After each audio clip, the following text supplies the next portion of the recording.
Welcome, today in front of me XIAOMI Mi 10 Pro 5G, and I'll show you the face unlock test on this device and how fast the face unlock works on this device.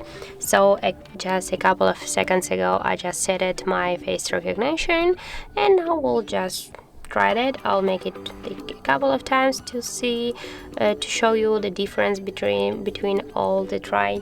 So let's get started, and now I'll just oh my god, that's so fast. As can you see, that's I think that's more or less than just 1 second. So I think that the face unlock on the XIAOMI Mi 10 Pro 5G is really cool, and it's really useful feature. And if you just like to try all of the